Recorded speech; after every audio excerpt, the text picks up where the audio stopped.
Hey guys, today I'll show you a horror thriller TV series named Attack on Titan, Season 1. Spoilers ahead, watch out and take care.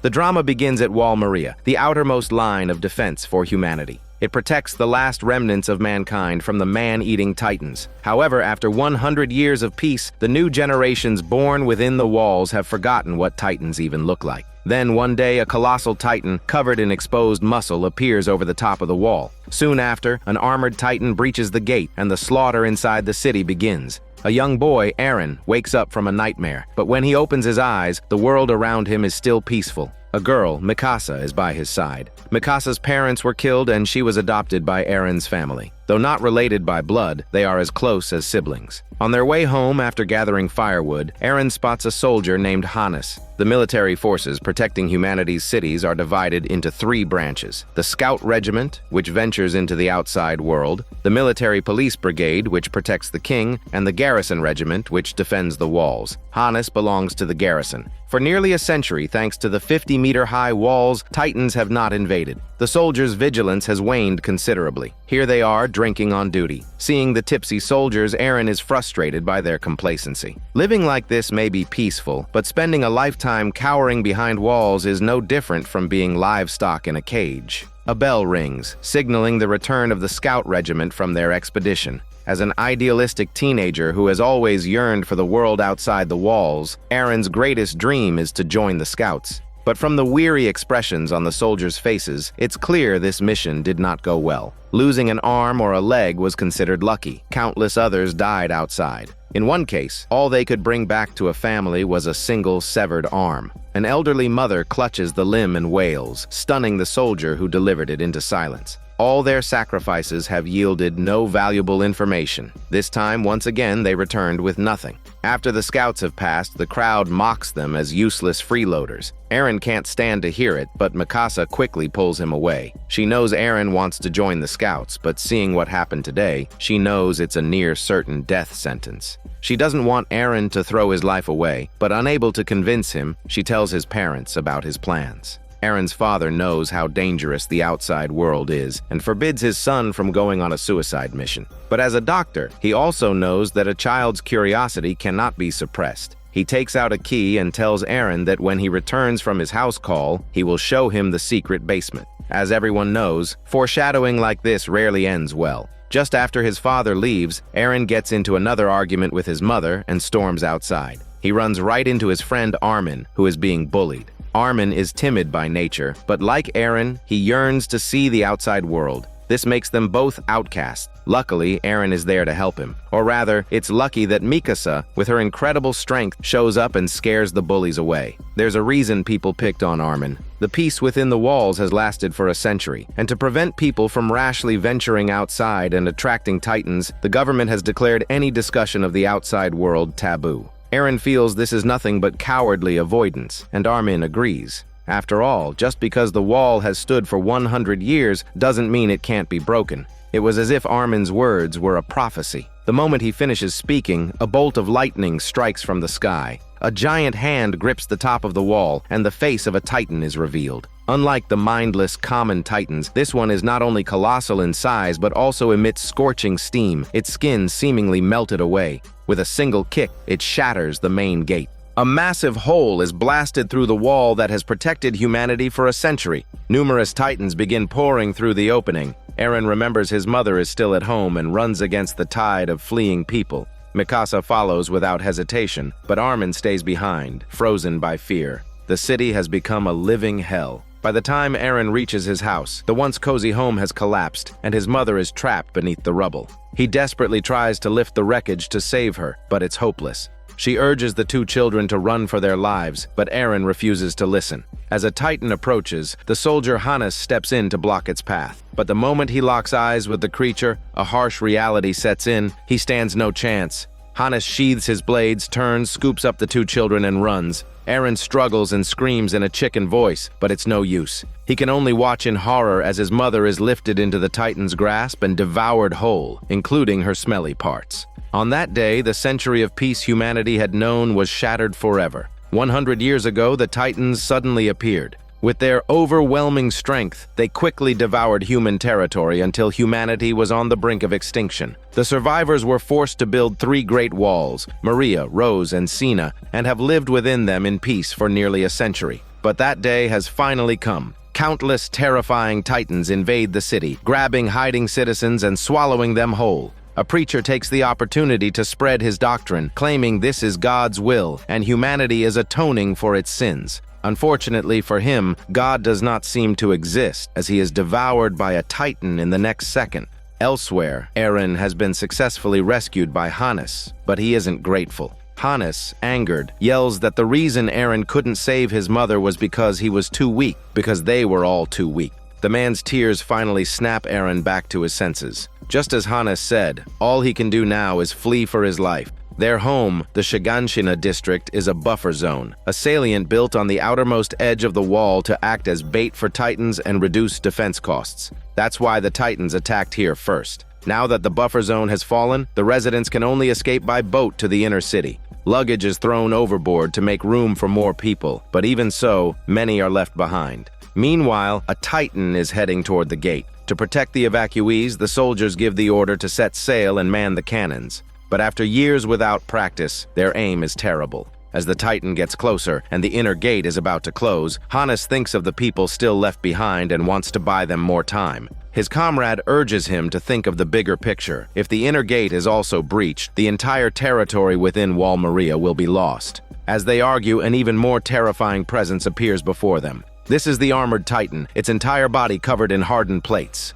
It charges forward, shrugging off cannon fire, and reaches the gate in an instant. With a single punch, it smashes the sturdy inner gate to pieces. Just like that, following the fall of Shiganshina, the southern region of Wall Maria is quickly overrun. The news spreads throughout humanity's remaining cities, causing mass panic. Having witnessed it all, Eren now fully understands that his happiness is gone forever. He regrets arguing with his mother before he left and hates himself for being so powerless. Standing by the boat, Eren makes a vow. One day, he will slaughter every last Titan. Meanwhile, ever since his mother's death, Eren's father has been acting strangely. He not only injects Eren with a mysterious serum, but also repeatedly tells him to hold on to the basement key and that he must go back to see it, no matter what.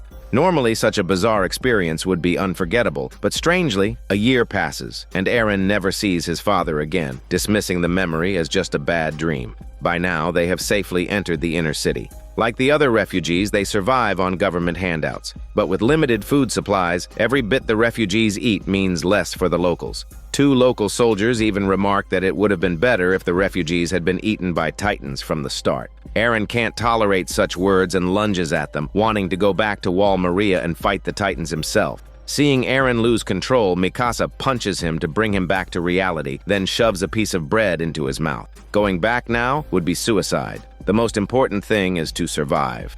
A few days later, to secure the food supply, the government sends a large number of refugees to reclaim farmland. Eren, Mikasa, and Armin are among them. Even so, famine breaks out. The following year, under the pretext of retaking Wall Maria, a staggering 250,000 refugees, 20% of the entire human population, are sent into battle. Only about 100 return. It was, without a doubt, a government-sanctioned slaughter. But ironically, it was their sacrifice that allowed the remaining population to survive. This event solidifies Eren's resolve. He will join the Scout Regiment and gain the power to defeat the Titans. Armin and Mikasa have no objections. The 3 of them enlist in the training corps together. If they can pass the final assessment, they will be able to choose which regiment to join. Before that, they have 3 years to hone their skills. For the youths gathered here, their goal is singular: to pass the assessment and join their desired military branch. But unlike Eren, who has witnessed the death of a loved one, many enlisted just to follow the crowd. Some want to join the military police to live a comfortable life in the innermost district. Some want to serve the king and bring glory to their country. And some can't even perform a proper salute. The strangest of all is a girl single-mindedly munching on a potato. When asked why, she explains she's afraid it will get cold and not taste as good. The instructor is left speechless. As a result, this brave girl named Sasha is sentenced to run 100 laps. For her, the worst part is that she also misses dinner. The training corps is ruthless, and by the end of the first day, some have already dropped out. Eren understands this is the fate of the powerless, but the other cadets are more interested in him.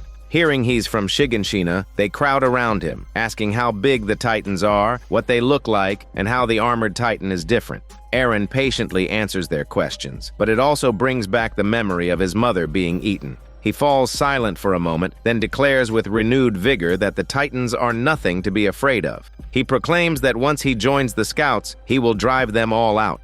A boy nearby scoffs at this. His name is Jean, the same one who boasted about joining the military police for an easy life. In Jean's view, anyone who wants to join the Scouts is either insane or a hypocrite, pretending to be brave while terrified on the inside. He thinks it's better to be honest like him. The two are about to come to blows when a bell rings, bringing them back to their senses. When Eren leaves, Mikasa naturally follows. Her flowing black hair catches Jean's eye, capturing his heart. Unfortunately for him, he's set his sights on the wrong person. With just a single word from Eren, she decides to cut her long hair, dashing the young man's budding affections. The next day, training officially begins. To become a soldier, one must first master the omnidirectional mobility (ODM) gear. It is humanity's most crucial weapon against the Titans and the absolute foundation of their training. Anyone who can't master it isn't even qualified to be bait. It must be said, some things really do come down to talent. Mikasa, for instance, hangs suspended in the air, perfectly stable without the slightest sway. But Eren, despite his burning desire to grow stronger and his unwavering will, ends up hanging upside down the moment he's hooked to the device.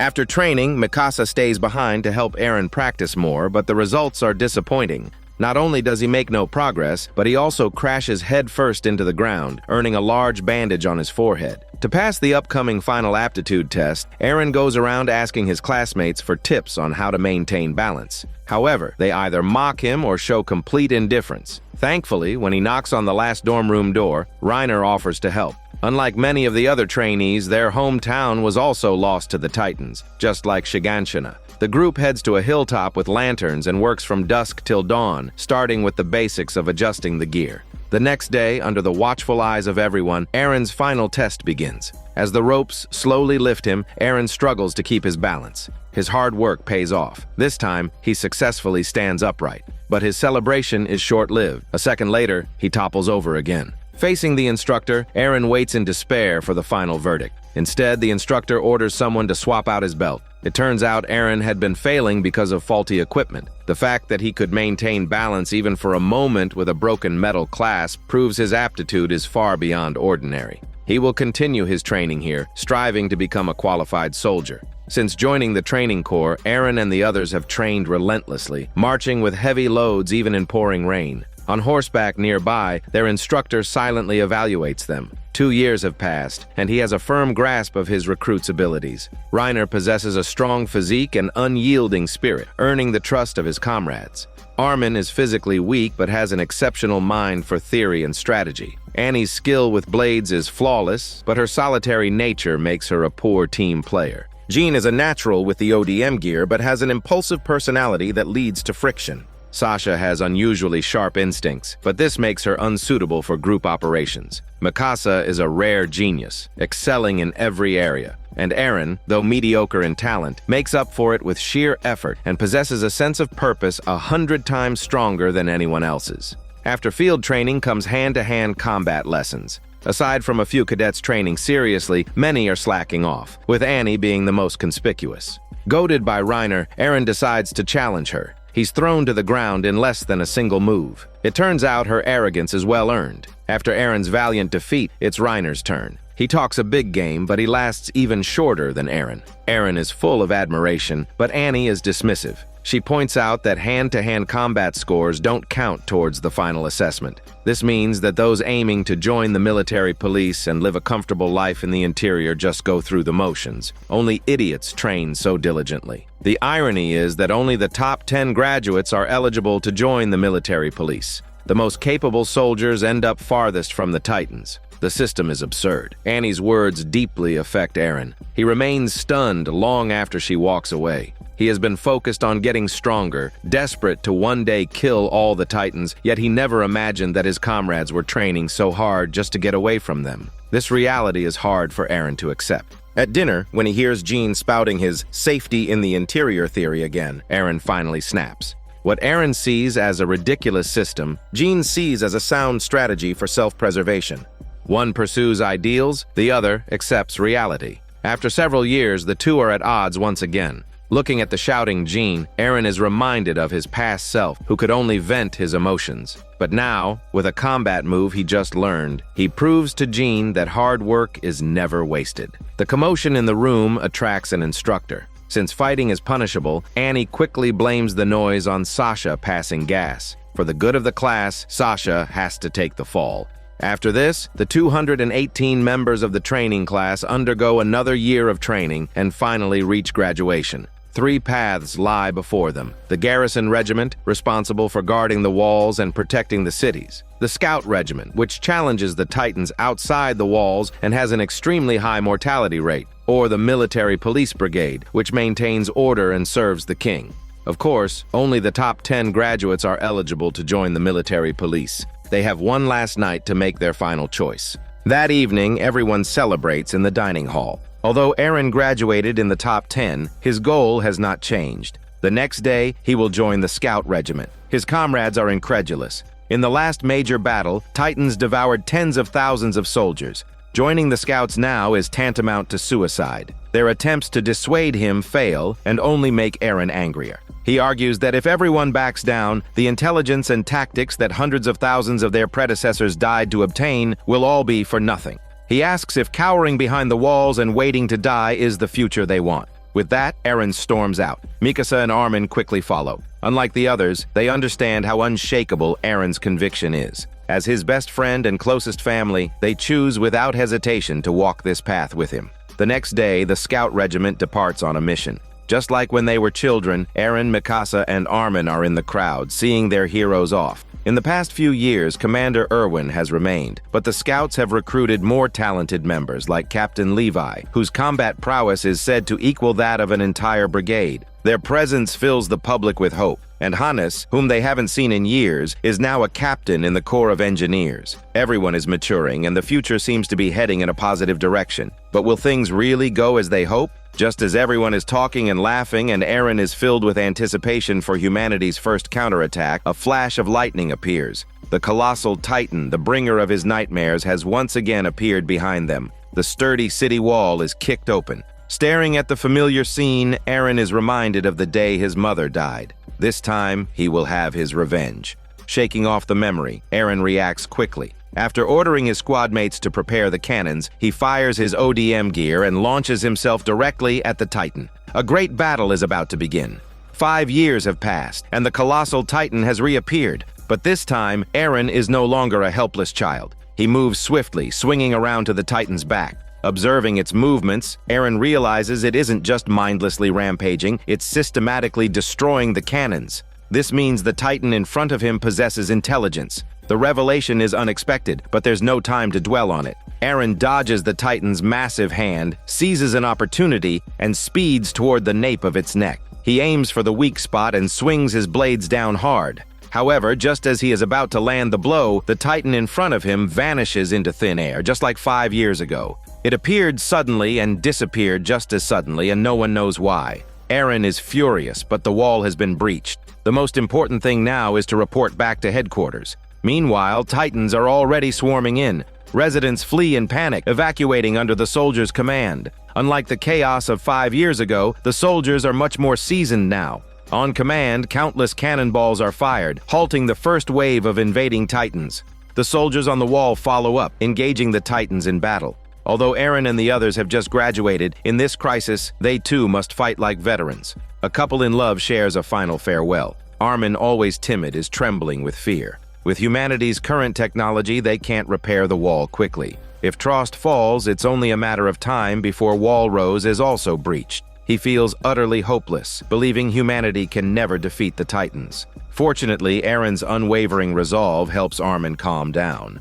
Elsewhere, Titans have already invaded the city. Commander Pixis, who is playing a game of chess with a nobleman, receives the news and immediately decides to head to the battlefield. As the commander of the entire southern territory, it is his duty. Unfortunately, the nobleman doesn't want to let him go, valuing his own life far more. As for the common folk, he says to let them die. With nothing more to say, Pixis leaves. As a soldier, the battlefield is where he belongs. Back at the barracks, Eren and the others are prepared for battle. The Vanguard unit has been wiped out, and the armored Titan could appear at any moment. Their objective is singular: defend Wall Rose until the civilians have finished evacuating. It will undoubtedly be a fight to the death. Except for a few like Eren who are from Shiganshina, most of the cadets have never seen a Titan before. Facing this terror right after graduation, many have already fallen into despair before the fight has even begun. People like Jean, who was one day away from the safety of the military police but might now die here, feel this loss most acutely. As Jean passes Eren, he vents all his anger on him.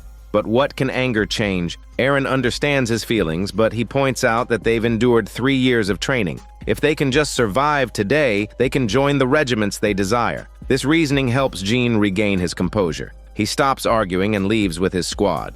Due to the slow evacuation, Mikasa is assigned to the rear guard to protect the civilians, while Eren leads the other squads to face the enemy. Standing on a rooftop, he mentally reviews the intelligence the instructor taught them. Titans are mindless, have extremely high body temperatures, and their sole purpose is to kill humans, showing no interest in other creatures. Since Titans can survive for a century without eating, it seems they exist only to devour people. They also have incredible regenerative abilities. Even if their heads are blown off, they can recover in a minute or two. The only way to kill them for good is to sever the flesh at the nape of their neck. At the squad leader's command, all the members activate their ODM gear and charge forward. As they weave through the city, they realize there are far more Titans than they expected, which means the forward units have been completely routed. As a heavy mood settles over them, an abnormal Titan suddenly lunges at them. Watching his comrade being devoured, Eren is consumed by rage. Ignoring his squadmates' warnings, he launches himself in pursuit. Just as his vengeful blades are about to strike, the Titan tilts its head back and bites off his left leg. Eren tumbles onto a roof and loses consciousness. His squadmates see him get injured and are about to help when another Titan swats them out of the air. It then grabs a sexy girl trying to escape and slams her to the ground. In moments, his entire squad is wiped out. Armin, witnessing this nightmare, is paralyzed by fear. But in this situation, standing still is a death sentence. A Titan spots him, grabs him, and throws him into its smelly mouth. The scream pierces the air and awakens the unconscious Eren. Remembering his childhood with Armin, he musters all his strength, pushes himself up, and at the last possible second, grabs Armin's wrist and pulls him out. But in doing so, Eren's own arm is bitten off, and he is swallowed whole, including his smelly part. His best friend was just eaten by a Titan to save him. Armin's mind completely breaks. Of the entire squad, only he, the weakest, survived. It wasn't because he was lucky, but because he was a coward. The mocking voices of his other squad mates echo in his mind, reminding him that he's nothing but a burden. He refuses a member's help and sets off alone to rendezvous with the rear guard. On his way, looking at the corpses littering the streets, Armin finally understands that this has always been a world where the strong devour the weak, and he has always been the one who was protected. The result was that he sent his friend to his death. Distracted, Armin trips and falls. Already in despair, he sees the young couple from that morning. The girl is desperately trying to save her boyfriend, but it's clear he's already dead. In this hellish world, anything beautiful is instantly torn apart. Elsewhere, the only escape route is blocked by a merchant's cart. The soldiers at the front are laying down their lives to protect the civilians, but the merchant refuses to move, prioritizing his own profit. When a soldier tries to negotiate, he is met with arrogance and ridicule. In the merchant's eyes, the lives of commoners are worthless compared to money. Suddenly, an abnormal Titan runs toward them. Everyone panics and tries to flee but gets jammed in the gateway. Just as the abnormal is about to reach them, Mikasa arrives in the nick of time and slices open its nape. Assessing the situation, she uses force to threaten the merchant. As expected, he's a bully who only preys on the weak. The cart is moved and the civilians can finally evacuate safely. When a little girl thanks her, Mikasa returns a perfect salute. The Titan's corpse lies on the ground. Her teammates are amazed at how calm she is in her first battle, but her true first battle happened many years ago. Back then, Mikasa's parents were alive, and she had a happy family that was very close with Eren's family. One day, Eren's family was supposed to visit, but when Mikasa's father opened the door, he was met by human traffickers. By the time Eren and his father arrived, the once warm home had become a bloodbath. Mikasa's parents were both murdered, and she had been taken to a small cabin in the woods. Like her mother, Mikasa has rare Oriental blood, and there are depraved aristocrats who like to collect girls of noble lineage. As one of the last of her kind, Mikasa was extremely valuable. Lying on the cold floor, she felt utterly hopeless. Just then, there was a knock on the door. It was Aaron. His father had gone to contact the military police, telling Aaron to wait, but Aaron was too anxious to save Mikasa. He not only found the cabin on his own, but also managed to kill one of the traffickers with a knife by surprise. The other one, shocked, chased after Aaron, but Aaron used a trick to kill him as well. Just when he thought the danger was over, Mikasa told him there was one more person in the house. The third man had snuck up behind Aaron, kicked him down, and was now choking him to death. As Aaron was about to suffocate, the terrified Mikasa heard him say that if you don't fight, you die. Mikasa snapped back to reality and grabbed the knife, but she hesitated, unable to bring herself to use it. Then she remembered scenes she had previously ignored: a praying mantis preying on a butterfly, a wild duck shot by a hunter. She realized this world had always been a place where the strong devour the weak. At that moment, Mikasa's hands stopped trembling. Her combat potential was fully unlocked. She charged forward at incredible speed and delivered a fatal blow. Their actions horrified the soldiers and Aaron's father when they arrived, unable to understand how two children could kill three criminals. Aaron wrapped his scarf around Mikasa, and his father invited her to live with them. On that cold night, she found a family again. Having already tasted such pain, she will not allow anything to happen to Aaron. After clearing out the nearby Titans, she heads straight for the Vanguard's position. As long as Aaron is alive, she still has a place in this world. The 2-hour operation finally ends. Thanks to the fearless sacrifice of the frontline soldiers, all civilians were evacuated without a single casualty. However, the soldiers' situation has become dire. The supply depot in the interior has been surrounded by Titans, and the supply team inside has lost all will to fight. Some have even taken their own lives. Outside, after prolonged fighting, John and the others are nearly out of gas for their ODM gear, not enough to get them over the wall to retreat. Breaking through the Titan encirclement to get supplies is a suicide mission. It is at this moment that Mikasa arrives. She immediately asks for Aaron's whereabouts. Armin sits silently in a corner, unable to face her. But with just one look, Mikasa understands. Aaron, her only remaining family, is dead. Surprisingly, Mikasa doesn't break down. Instead, she comforts the grieving Armin and then, with decisive action, announces her plan to eliminate the Titans in front of them alone. She declares that she is strong, stronger than anyone, and begins to channel her grief into anger.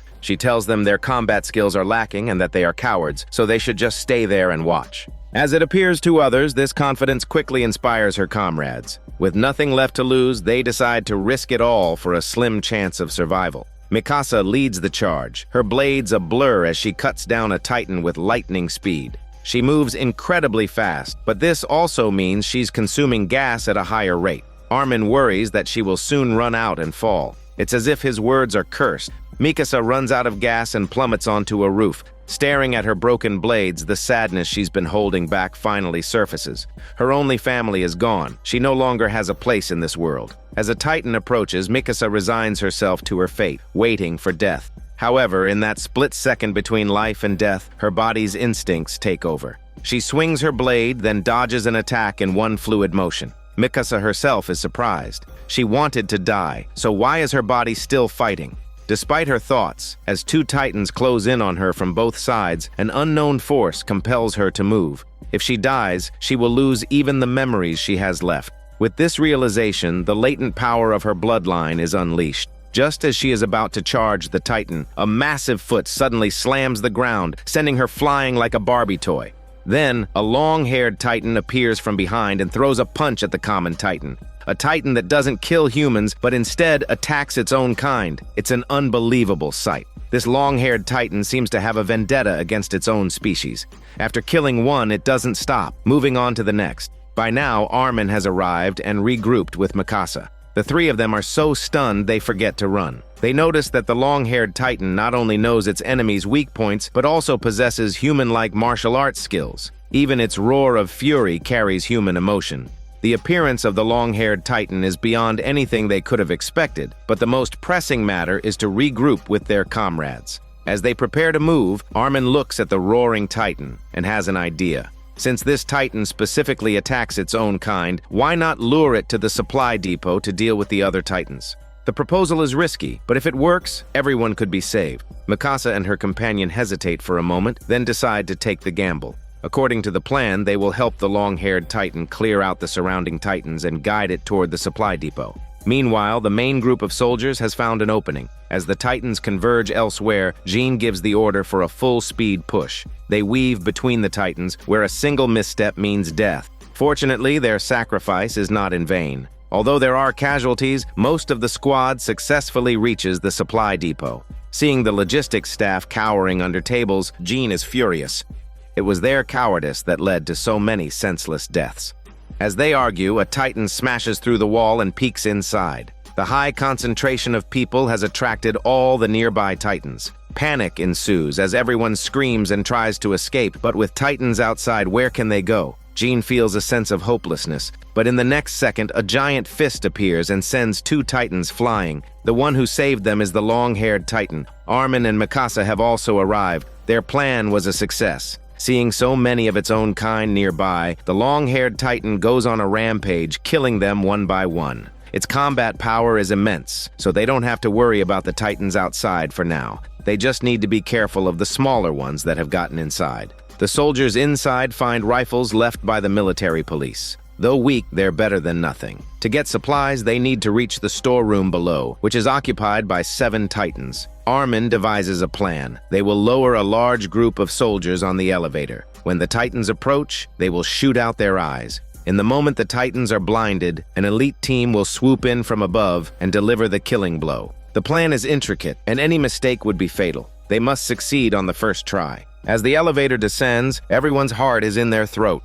Thankfully, the number of Titans hasn't increased. They suppress their fear until the Titans are in range, then open fire simultaneously. A barrage of bullets hits the Titans' eyes. The 7 soldiers on the rafters spring into action. They leap down, their blades striking true. However, Sasha and her companion run into trouble. At the last second, Annie and Mikasa provide support and resolve the issue. After surviving this life-or-death situation together, their bond has deepened. And with his teammates' encouragement, Jean gains a more accurate understanding of his own abilities. After a short rest, the group makes a break for the exit, preparing to scale the wall and rendezvous with the main force. But as soon as they get outside, they see the long-haired Titan being swarmed and devoured by its own kind, its body torn apart, looking like it's about to die. Although escape is the priority, the origin of this Titan is a mystery. If they can solve it, they might find a way to defeat all Titans. Just as they are about to help, the abnormal Titan appears. The moment the long-haired Titan sees it, it seems to get a shot of adrenaline. Dragging the Titans off its body, it charges forward. With no arms, it bites the abnormal's neck, slams it to the ground, and then flings another Titan away, scoring a quick double kill. However, after the fierce battle, the long-haired Titan collapses from exhaustion. From the nape of its neck, a human figure emerges. A closer look reveals that it's none other than Eren. Mikasa is overjoyed and rushes to his side. Hearing his heart still beating, the emotions she has suppressed for so long are finally released, and she breaks down in tears. Eren's survival is a joyous surprise, but it's also deeply unsettling. He was clearly missing an arm and had been swallowed by a Titan, yet now he is completely intact. Apart from Mikasa and Armin, everyone else is filled with suspicion. An even greater crisis awaits him. In this battle against the Titans, the heavy losses among the human soldiers were partly due to the appearance of abnormal Titans, and partly because the scout regiment was away on a mission. As the elite of the military, each of them is exceptionally skilled, especially Captain Levy. Though he's not tall, he is known as humanity's strongest soldier. In his hands, Titans are like lambs to the slaughter. His incredible strength comes from his Ackerman bloodline, which he shares with Mikasa. However, individual skill has its limits. Even Levi can't prevent tragedy. Looking at his dying comrade, all he can do is promise to kill every last Titan. After dealing with his comrade's body, they prepare to move on. But the commander suddenly receives news of the Titan invasion. At that time, Eren had been swallowed by a bald Titan and was floating in a sea of blood. Seeing the familiar faces of the fallen, past memories resurfaced. His hatred for the Titans fully ignited his desire for revenge. His enraged mind had only one thought: kill all the Titans. And so, a giant hand burst forth from the Titan's stomach. The attack Titan was reborn from within another Titan. Back in the present, Armin's voice awakens Eren. He comes to his senses and finds himself in a very precarious situation. They are surrounded by soldiers, blades drawn. On the wall, cold cannons are aimed and ready to fire. The commander of the garrison shouts, demanding to know what Eren is, human or Titan. Their lives hang in the balance. Seeing everyone looking at him like a monster, Aaron is completely bewildered. He has only ever been one thing his entire life: human. However, his answer does not dispel their suspicion. It only enrages the commander. Many people saw Aaron emerge from a Titan's body. How could they believe he is human? Mikasa senses their killing intent and, to protect Aaron, prepares to fight off all 100+ soldiers. The situation grows more tense. Aaron, who should know the most, has a blank memory. He thought it was all just a nightmare, but it was real. Even with a flicker of doubt when faced with the commander's question, he still answers that he is human. The commander gives up on interrogation and orders his men to fire. In that split second, Aaron suddenly remembers his father's words and the mysterious serum injected into his body, a drug that causes short-term memory loss but also grants the user some kind of power. With that thought, Aaron grabs Mikasa and pulls her toward Armin. He successfully shields them just as the cannonball hits, biting his own hand in the process. When the smoke clears, what stands before everyone is an enormous Titan skeleton. The sudden appearance of the Titan skeleton stuns everyone present. Mikasa and Armin are unharmed behind it. Unlike the complete form from before, this skeleton is at best a shield. The moment Aaron emerges from it, it begins to evaporate into a white mist. Frightened by the bizarre scene, the surrounding soldiers dare not act rashly. During this time, Aaron carefully recalls his father's instructions. The strangeness surrounding him is likely connected to that secret basement. If he can get back there, he might find some answers. But in the current situation, the soldiers won't let him go, and there are still Titans outside. To escape, Aaron would have to transform into the long-haired Titan again. He now has a rough idea of how to use this power, but the blood dripping from his nose and his ragged breathing show that his body is at its limit. There is another way out. Everyone has witnessed Aaron's power, which would be a huge asset in battle. If Armin can convince everyone that Aaron is not a threat to humanity, then he won't have to flee. Faced with his friend's trusting gazes, Armin hesitates. The cannons are ready to fire again. He has only 15 seconds to choose. The decision will determine their survival. Armin doesn't understand why they have so much faith in him. He has always been the weak link among the three of them. But Aaron tells him that he has a unique talent. The more dangerous the situation, the more likely he is to make the right choice. For example, 5 years ago, if he hadn't gone to get Hannes, Aaron and Mikasa would have been eaten. These words shake Armin to his core. He realizes that the self-doubts that have plagued him were all for nothing. He stands up, throws down his weapon, and a second before the cannon fires, stands in front of his friends. He argues that Aaron's identity isn't what's important. What matters is that in the eyes of the Titans, he is a target to be eaten, just like any other human. Therefore, they are on the same side. His words cause many of the soldiers to waver. The commander also hesitates, but adhering to the principle of not dwelling on what he can't understand, he decides to eliminate the threat just to be safe. Seeing all his efforts go to waste, Armin instinctively looks back at Aaron. Encouraged by his friend, he regains his spirit and declares that he is a soldier who has long sworn to dedicate his heart to the restoration of humanity. If he can die for this belief, he will have no regrets. His impassioned words ring out but fail to move the stubborn commander. At the critical moment, Commander Pixis arrives. As the highest-ranking officer in the Southern Territory, he is far more rational. Armin's impeccable salute convinces him to hear the three of them out. In the eyes of others, Pixis is an oddball himself. He dares to stand on the wall with Aaron alone, and even jokes that being eaten by a beautiful female Titan would be a worthy death. He doesn't act like a proper commander. It is this open-mindedness that makes him willing to give Aaron a chance to prove himself. The Gate of Trost has been destroyed. If Aaron can transform into a Titan, lift a nearby boulder and plug the hole, it will prove he can be of use to humanity. The question is, Aaron hasn't fully mastered his power. The commander gives Aaron one last chance. Plug the gate with the boulder to stay alive. To prove his worth, Aaron decides to give it his all. If the plan succeeds, it will be a momentous achievement, humanity's first victory against the Titans. Pixis gathers the soldiers and tells them a cover story. Aaron is a secret biological weapon capable of generating a Titan body to help them seal the wall. The detailed plan is devised by the brilliant strategist Armin. He uses the Titan's instinct to chase crowds to his advantage. The soldiers are divided into two groups. One acts as a lure, drawing as many Titans as possible to a corner of the wall, where they will be annihilated by cannons. The other, an elite squad, is responsible for clearing a path for Aaron. Of course, no matter how well planned, everything hinges on Aaron being able to move the boulder. Even Eren himself isn't entirely confident. It's a high-stakes gamble with a low chance of success. Apart from Pixis, no one supports this plan. The soldiers below, hearing they are to die for such a ridiculous tactic, begin to protest. After the first person walks away, more follow. In this tense atmosphere, not even the threat of execution for desertion can stop them. If they are going to die anyway, they would rather spend their last moments with their families. As the situation spirals out of control, Pixis finally speaks. He is a seasoned leader who knows how to rally his troops. He starts by pardoning the deserting soldiers, making those who were leaving stop in their tracks. Then he appeals to their emotions, reminding them that their efforts are to protect their wives and children from the same fate. He brings up the disastrous Maria reclamation 4 years ago, where the government sent hundreds of thousands of refugees to their deaths simply to reduce the population. The population within Wall Rose is even larger than Maria's. If it falls, the consequences would be catastrophic.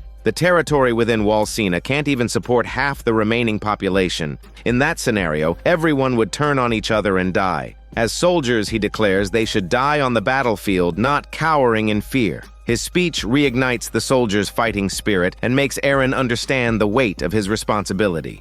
To ensure their sacrifices are not in vain, this mission must succeed. A few hours later, everything is ready, and the operation begins. The elite squad consists of the strongest combatant, Mikasa. Armin, due to his physical weakness, is assigned to the lure team. The three friends say their goodbyes and head to their respective posts. As Eren's group advances toward the boulder, the soldiers on the wall are already in position, drawing away most of the Titans. Looking at the ruined city, a squad mate immediately makes things clear to Eren. Many soldiers will die in this operation, people with names, families, comrades, and predecessors. He tells Eren to remember that they are all dying for him, and it is his responsibility not to let their sacrifices be in vain. Eren silently vows not to disappoint them. Unfortunately, things don't go as planned. After a squad mate fires the signal flare, Eren uses his ODM gear to reach the boulder at top speed and bites his hand to transform into the long-haired Titan. As the smoke clears, Mikasa looks at the roaring Eren, worried if his frame is strong enough to lift the rock. But Eren has no intention of carrying out the mission.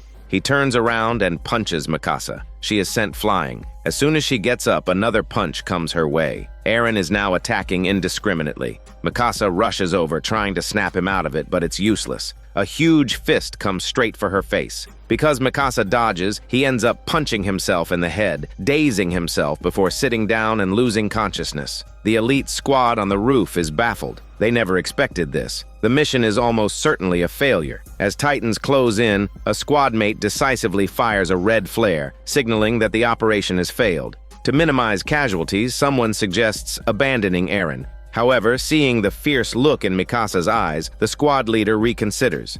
Meanwhile, the moment Armin sees the red flare, he immediately rushes out. Pixis, having given the decision-making authority to the elite squad, isn't ready to give up either. He trusts that these soldiers will make the best choice. Until the very last moment, no one knows how it will end. And the squad leader does not disappoint. He ignores his comrades' advice and decides to continue the mission. They must protect Eren until they can safely retrieve him. Eren's existence is crucial to humanity. He is their only hope of defeating the Titans. The leader's words convince the other squad members. They split up, each taking a position to begin the operation. Before leaving, Mikasa glances at Eren and notices that his wounds aren't healing. She doesn't know why, but she fears it will affect his condition. At this moment, the Eren inside the Titan has fallen into a dream. He seems to have returned to his happy past. His mother and Mikasa are washing dishes and his father is reading at the table. Everything is peaceful and normal, so he allows himself to fall back asleep. The other soldiers' lure operation continues, but Titans keep pouring toward the elite squad's position. In this situation, even Mikasa finds it difficult. There aren't many humans here. It's clear the Titans are all after Eren. Armin realizes that every second Eren remains unconscious, the danger to the other soldiers increases. Recalling what happened before, he draws his blade, intending to cut Eren out directly. Though he avoids the vital center, the tip of his blade accidentally pierces Eren's arm. Armin calls out to Eren again and again, trying to wake him up, but Eren, in his dream, sees Armin outside the window and is confused. He doesn't have to avenge his mother since his mom is right here. Meanwhile, brave soldiers are still fighting desperately. A soldier is targeted by a Titan and is about to be killed when a hook suddenly shoots into the Titan's hand. Jean arrives just in time to help. Normally, he would have no problem killing it, but his ODM gear suddenly malfunctions. With the Titan right upon him, Gene has no choice but to run for his shitty life. Armin's persuasion finally works. The desire for the outside world rekindles Aaron's reason. A fire ignites, burning away the illusory dream. As time passes, more and more Titans invade the city. Gene, hiding in a house and not wanting to be a burden, dashes out to retrieve the ODM gear from a corpse. But before he can unbuckle it, a Titan appears behind him. In the nick of time, Gene's best friend arrives to create a diversion.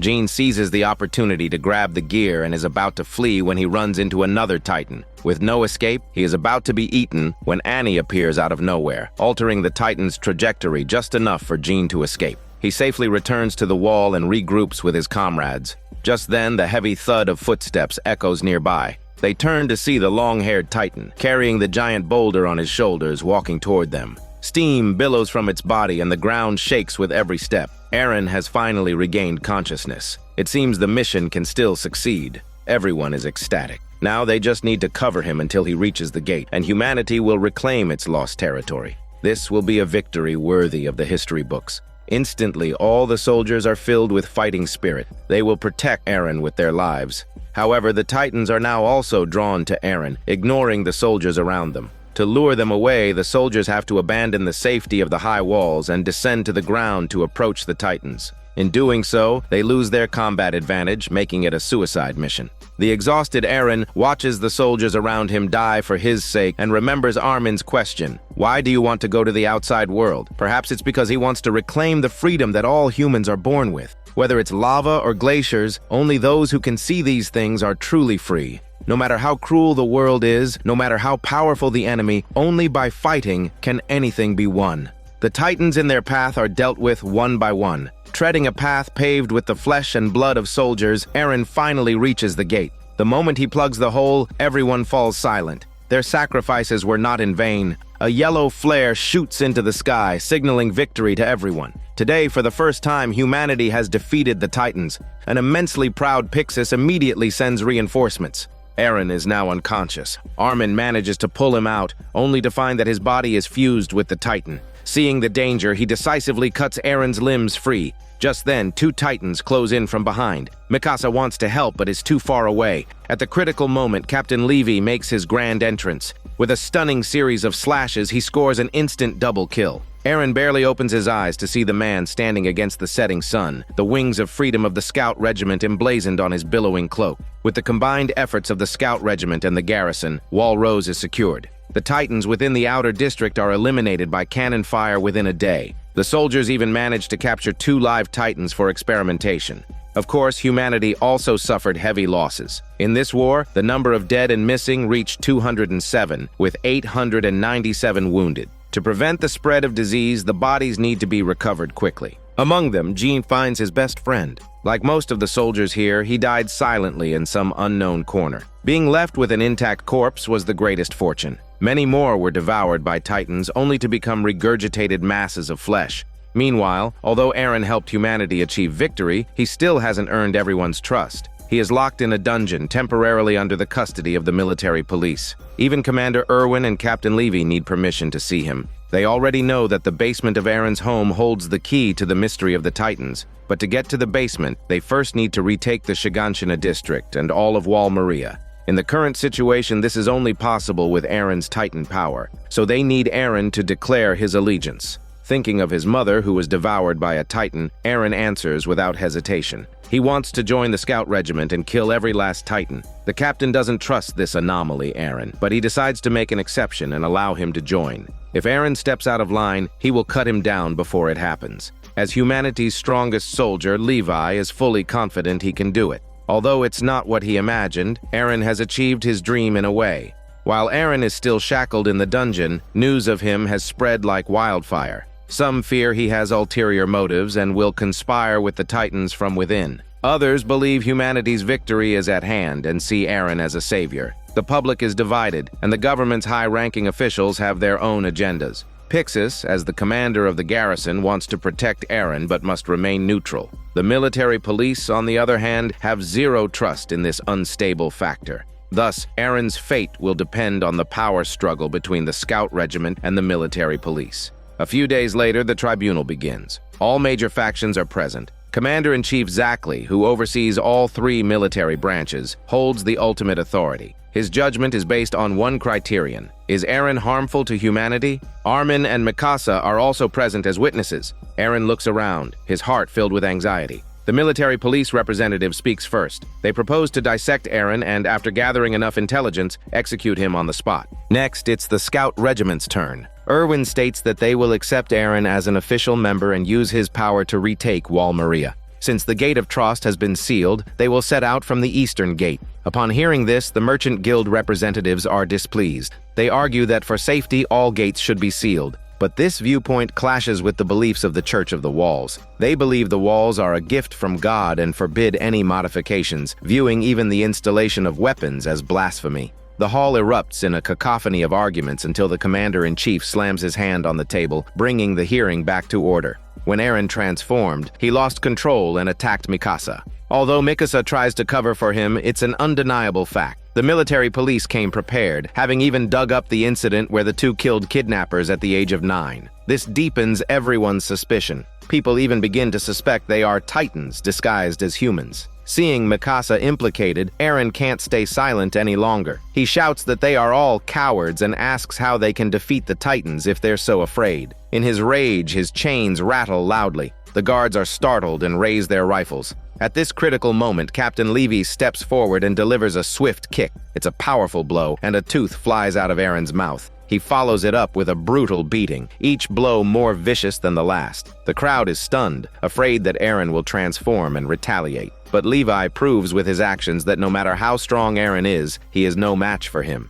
As for the others, if they want to execute Aaron, they should first consider their own strength. His words are not physically damaging but are incredibly insulting. No one else dares to speak up. Erwin seizes the opportunity to propose taking Aaron on an expedition outside the walls to test whether his Titan power is beneficial to humanity. The commander-in-chief agrees. The verdict is in. Aaron is handed over to the custody of the Scout Regiment. Afterward, Levy comes over to console him and asks if Aaron hates him. Aaron says he wouldn't dare. He knows the captain's actions were for his own good. The dissection-obsessed doctor, Hanji, wants to see his knocked-out tooth, only to be amazed to find that a new one has already grown in.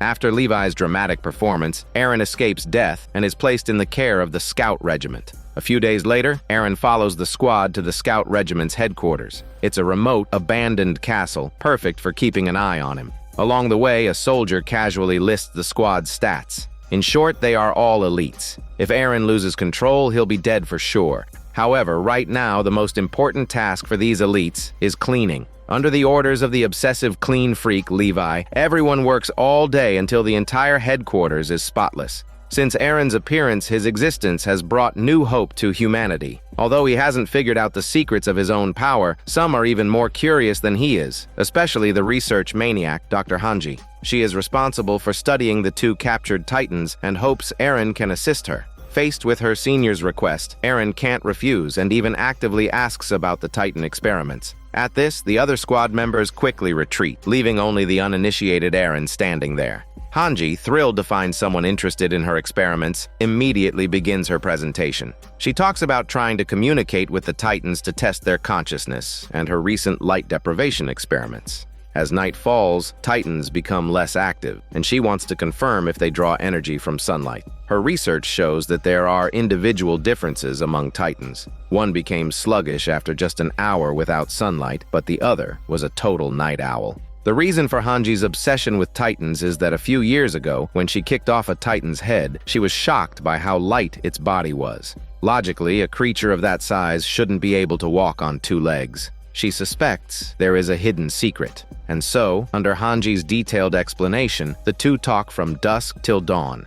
Aaron feels completely drained. Just as she is about to continue, a soldier arrives with news. The 2 experimental Titans were killed last night. Hanji rushes to the scene and wails at the sight of the evaporating corpses. Some speculate that to kill 2 Titans so stealthily, it must have been the work of a group. Just then, Commander Erwin walks up and asks Aaron who he thinks the real enemy is. Aaron is baffled, having no idea what he means. Without waiting for an answer, Erwin turns and leaves. With the experimental Titans killed, the military police begin a citywide search for the culprits, including the new recruits. But the investigation yields no results and is eventually dropped. Today, the new recruits must decide which regiment to join. After the recent battle, they have all experienced the terror of being dominated by Titans. Sifting through the ashes of his fallen comrades, Gene can't even tell which fragments belonged to his late friend. A feeling of regret spreads. If they hadn't become soldiers, they wouldn't have suffered so much. But if they give up now, their comrades' sacrifices will have been truly in vain.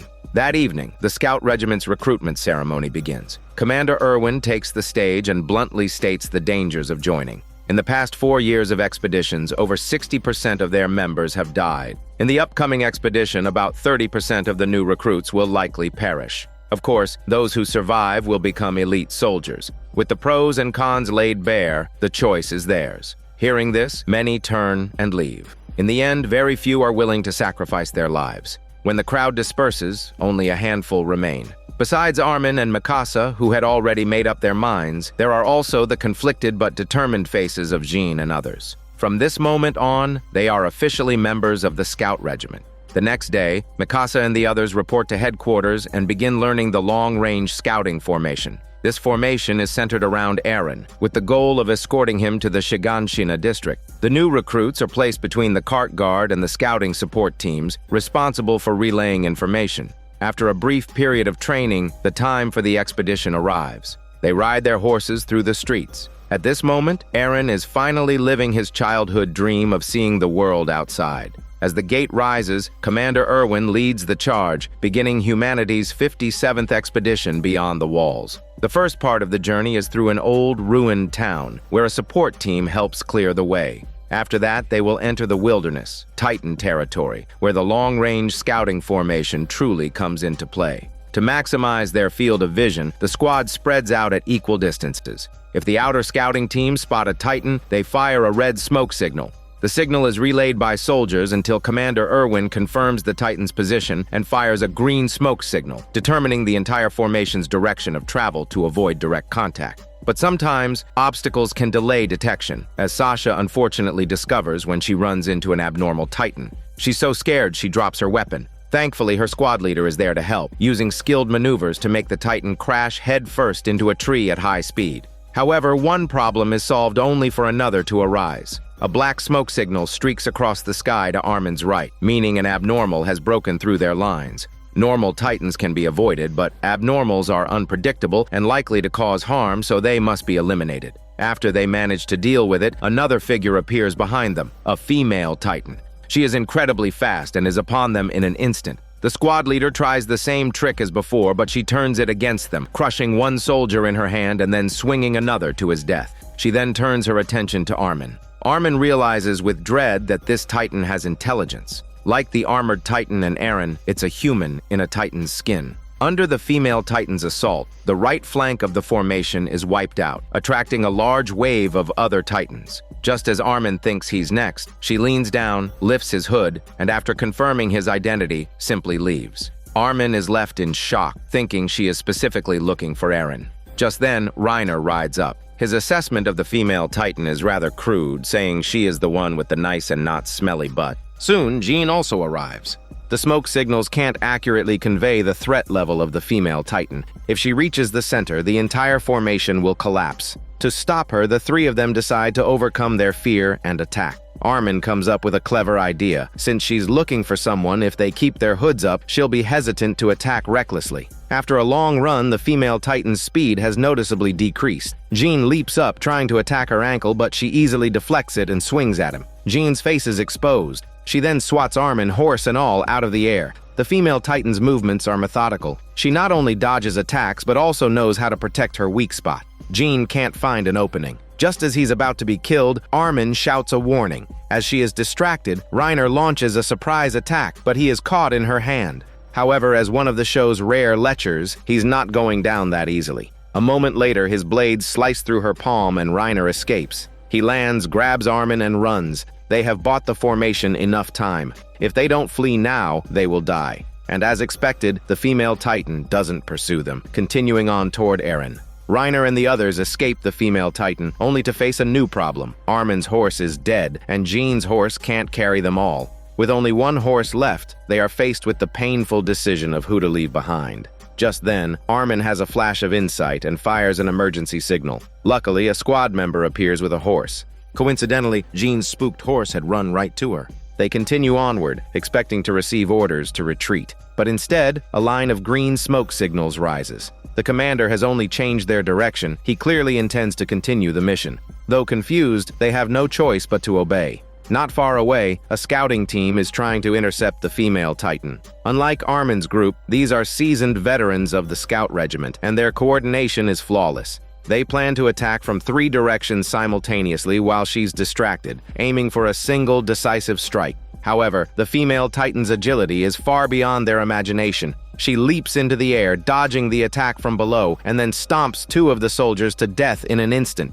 She then toys with the 3rd soldier like a yo-yo before flinging him away. The squad captain tries to flee on horseback, but is kicked into the air by the female Titan before he gets far. The situation is dire, but Commander Irwin doesn't order a retreat. Instead, he veers off course, heading east and leading the formation straight into the forests of giant trees. This former tourist spot is filled with 80-meter-tall trees, rendering their formation useless. Except for the central column, the other 2 wings have to go around. Everyone is baffled. They thought the commander intended to pass through the forest, but the next moment they receive the order to halt.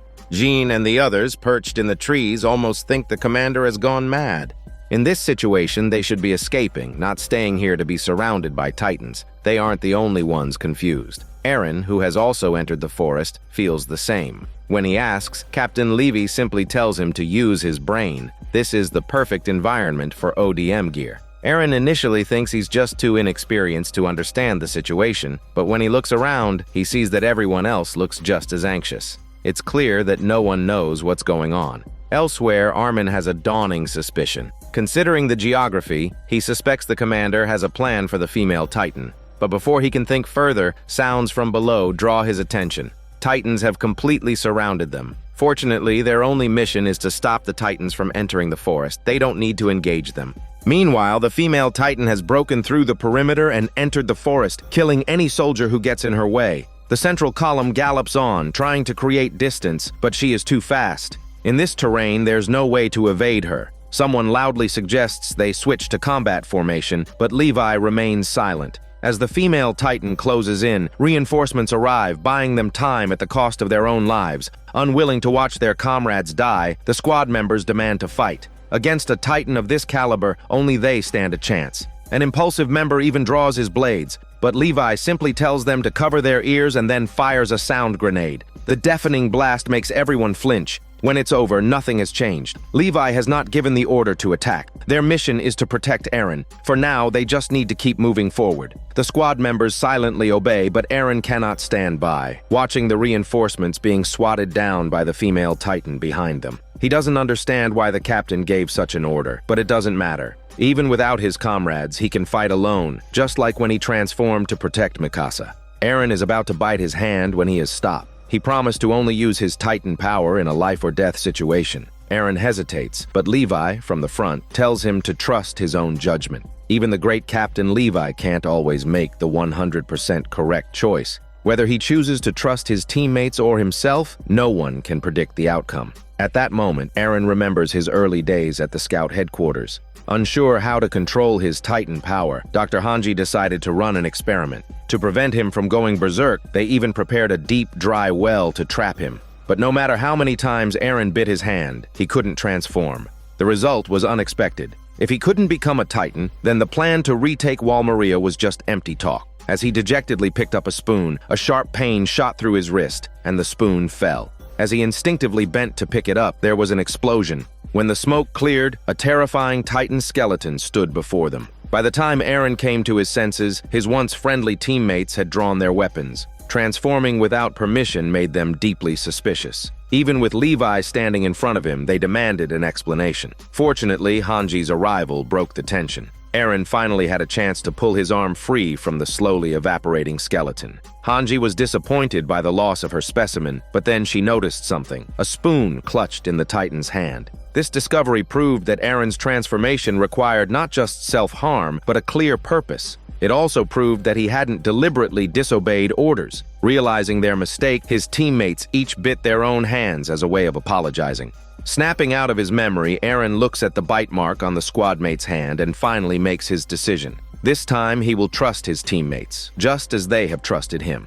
Aaron's choice was the right one. The moment they pass an intersection, hidden soldiers open fire. Countless steel cables shoot out, piercing the female Titan's body. Aaron's squad continues forward to a standby position, while Levi goes alone to meet with the commander. Just as Aaron suspected, their plan is to capture the female Titan alive, cut open her nape, and find the person controlling her from within.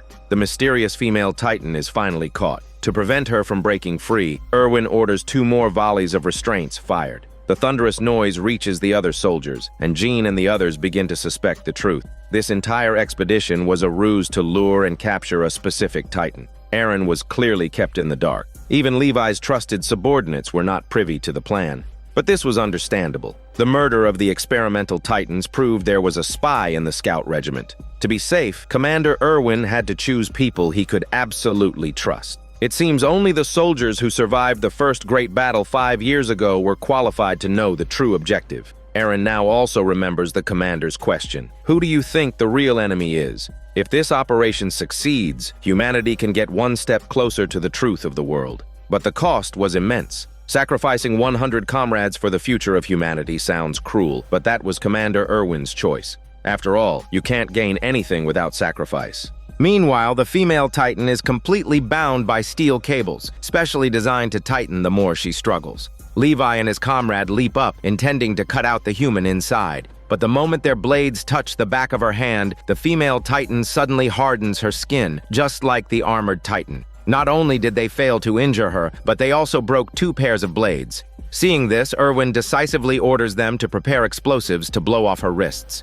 The female Titan lets out a deafening roar, as if knowing her end was near. The sound echoes like the last cry of a cornered beast. Shortly after her roar fades, countless abnormal Titans suddenly swarm in from all directions. As if summoned, they ignore the soldiers and charge into the forest. The defensive line is quickly breached. One Titan reaches her first and begins gnawing on her leg. In an instant, more Titans arrive. The soldiers try desperately to hold them back, but there are too many. Under their ravenous assault, the female Titan's body evaporates into mist. She would rather be destroyed than have her secrets revealed. Her controller is a ruthless one. With things having come to this, they have no choice but to retreat to minimize losses. As Levi is about to gather his squad, Erwin stops him and tells him to restock his gas first. Though puzzled, he complies. A black smoke signal rises, signaling the retreat. Aaron's squad, thinking the plan succeeded, cheerfully prepares to regroup. But as they are joking around and sharing embarrassing stories to encourage Aaron, a green smoke signal goes up.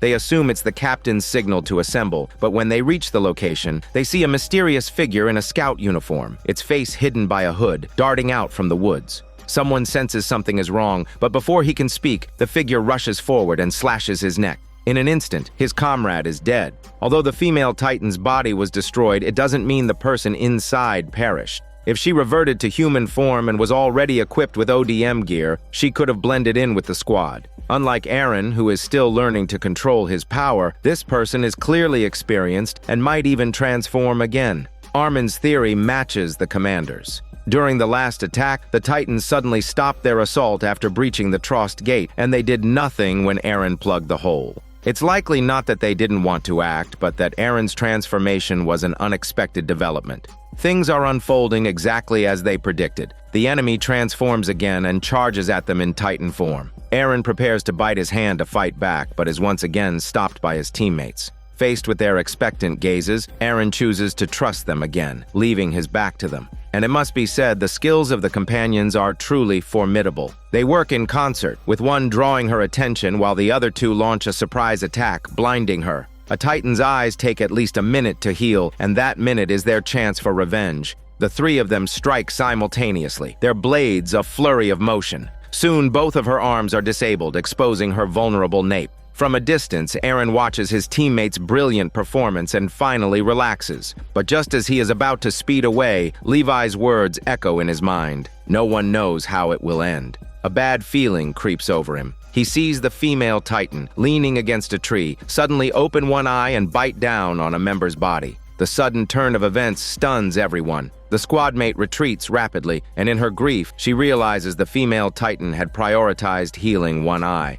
and now that eye is fixed on her. In her panic, the squad mate can't react in time and is crushed against a tree. Seeing his comrade fall, an enraged member slashes at the female Titan's nape, but to his shock, her neck can also harden. Before he can react, he is killed in a spray of diabetic blood. Looking at the gruesome remains of his comrades, Eren no longer cares about optimal strategy. His mind has only one thought: kill her. The next second, a blinding golden light flashes in the forest. The attack Titan appears, roaring as it charges the female Titan. Youth and rage are on his side, and her arms have not yet healed. Eren quickly gains the upper hand. After a fierce assault, he pins her sexy body to the ground. At this moment, Eren is filled with regret. If he had chosen to fight from the start, maybe things would be different. Facing the one responsible for all this, he wants to tear her limb from limb. But the female Titan is not one to be easily defeated. Her arms now healed, she begins to counterattack. Though Eren is a novice with his rage buff, he can fight on even terms with the fully recovered female Titan.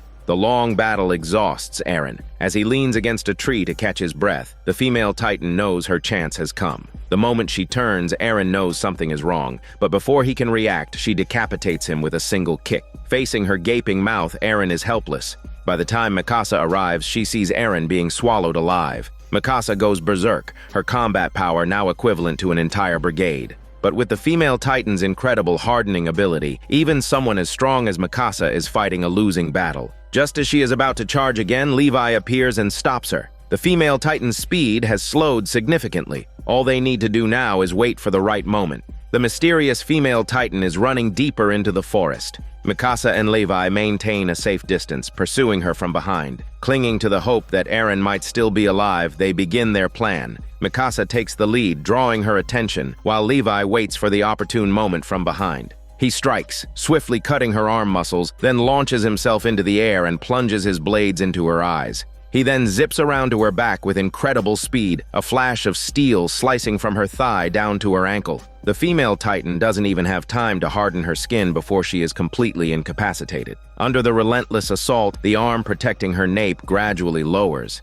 Seeing her weak point exposed, Mikasa charges forward recklessly and is nearly killed. Fortunately, Levi saves her in time, but his leg is injured in the process. Gritting his teeth through the sharp pain, Levi dives forward, slashes open the female Titan's jaw, and pulls Eren out from inside. Their objective achieved, they don't linger. Before leaving, Levi looks back at the female Titan and sees that she is crying. The casualties from this operation are immense. The bodies that could be found have been collected and loaded onto carts, but many more soldiers were left behind in the wilderness. They were husbands, sons, and daughters, all with families eagerly awaiting their return. A heavy atmosphere hangs over the survivors. Everyone feels a sense of uncertainty about the future, not knowing when death will come for them. Two soldiers want to retrieve their friend's body. They grew up together and they feel his family deserves to see him one last time. But with Titans still roaming near the forest, Erwin, as the commander, cannot risk more lives for someone who is already dead.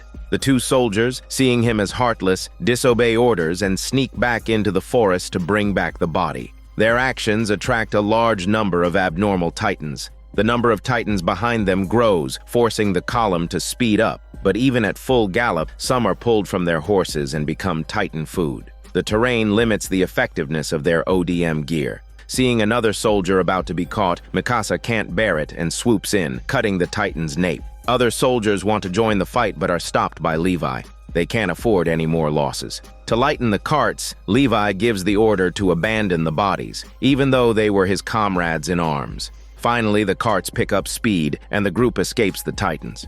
During a break, Levi gives a Wings of Freedom patch to the soldier who caused the trouble. It's the emblem he tore from his friend's body. For Levi, this is proof that they existed. The soldier breaks down in tears. Amidst his sobbing, the column moves on. Meanwhile, Eren suddenly wakes up in the cart. He dreamt of his childhood, of watching the scout regiment return to the city. The crowd pointed and muttered, disappointed by their lack of results. The reality is nothing has changed 5 years later. They left the city that morning full of bravado and returned that evening battered and defeated. It's clear their losses were heavy. Hearing the whispers from the crowd, Eren sits up, about to argue. But the look of admiration in a young boy's eyes stops him. Everyone falls silent. They have indeed failed to live up to everyone's expectations. They cannot face the condemnation of the public. This failed expedition is a massive blow to the scout regiment. The prestige they had built over the years is gone. Irvin and the other leaders are all summoned back to the capital. The handover of Aaron is now a certainty. News of the Scout Regiment's failure spreads quickly, naturally reaching the military police in the capital. Unlike Aaron and the others who risk their lives daily, their lives are quite comfortable. Their initial ambitions have long since faded. In the entire brigade, only Annie has any real combat experience. It's truly ironic. The Scout Regiment is ordered to return to the capital, and the military police are assigned to escort them. The commanding officer is busy playing cards with his colleagues and casually delegates the entire task to the new recruits.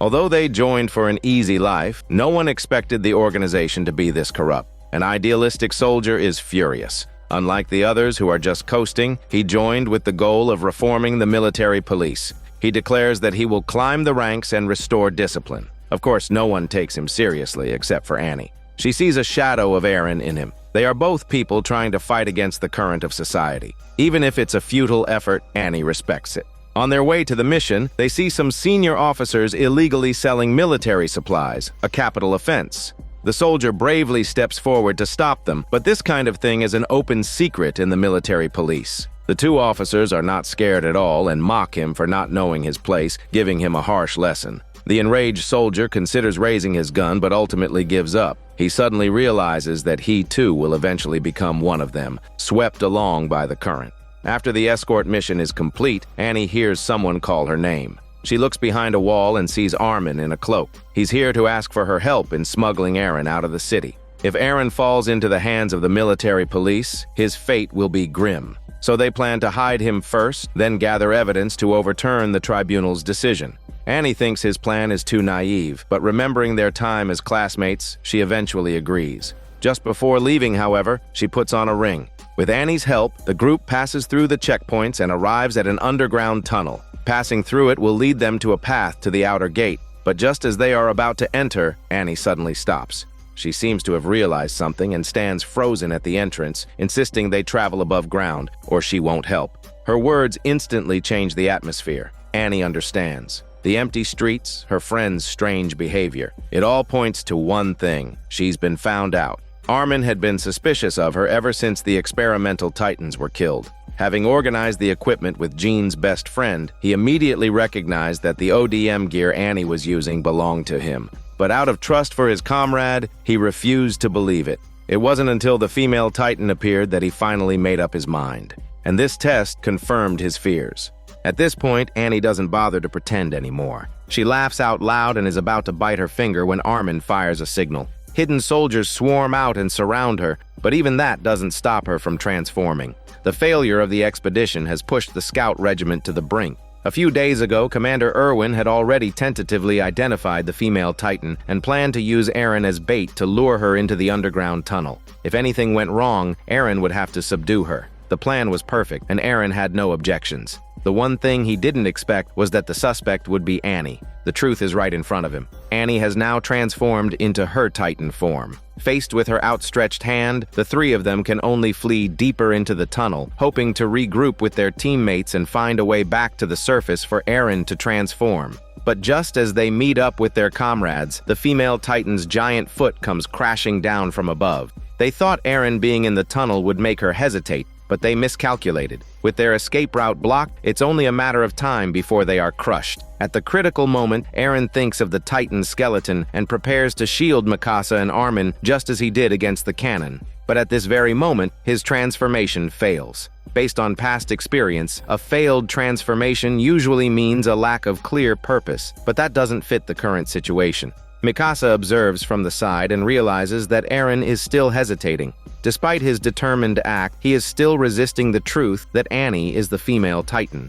In his heart, Aaron is not completely oblivious. The martial arts style the female Titan uses is identical to Annie's, but for the sentimental Aaron, having a comrade of many years suddenly become an enemy is a heavy blow. Armin makes a quick decision. He and Mikasa will split up and charge out of the tunnel to create an opening for Aaron to escape, but this means one of them will surely die at Annie's hands. Even at a time like this, Aaron is still hesitating. Suddenly, the tunnel ceiling collapses, burying him in rubble. Seeing the female Titan about to strike at Aaron, Mikasa immediately intercepts, but while she manages to slash her arm, she is also knocked down by falling debris. The sound of the battle is deafening. The scout regiment no longer needs to hide. Seeing Jean rip off his disguise and Erwin ready his ODM gear for battle, the military police think they are witnessing a coup and immediately raise their guns. The scout regiment fighting the female Titan is suffering heavy casualties. But with them buying time, Armin finally has a chance to rescue Eren. In his current state, Eren can't possibly transform. To steel his resolve, Armin once again utters that famous line, "A person who cannot sacrifice everything can change nothing." After saying this, Armin turns and runs to execute their third plan with Jean. The two of them race through the streets, luring the female Titan into a prepared trap. The hidden Hanji uses the same tactic as before, immobilizing her with steel cables. But before she can cut Annie out, the female Titan sweeps her leg, breaks free, and runs toward the city wall without looking back. At this moment, Eren finally remembers his fallen comrades and his mother, who was eaten by a Titan. The flames of vengeance ignite. A brilliant golden light flashes, and the attack Titan appears, smashing his fist into the female Titan's face, beginning the final battle. A group of wall cultists are praying to the Holy Wall, believing that only faith in the wall can defeat the Titans. But before they can finish, the falling Annie crushes them all. The priest is dumbfounded, never imagining a Titan would appear in such a way. Seeing Eren charge again, Annie makes a run for the wall. The two of them engage in a chase across the city. Although Eren has the upper hand for now, he has never defeated the female Titan before, so the outcome is still uncertain. The soldiers want to help, but the battle has moved to an open area where their ODM gear is useless. Now it's all up to Eren. The two Titans face each other. The final battle is about to begin. Although he doesn't understand why his former comrade has become an enemy of humanity, at this point, Eren will not hold back. He attacks first, punching Annie and then grabbing her leg, flinging her through the air.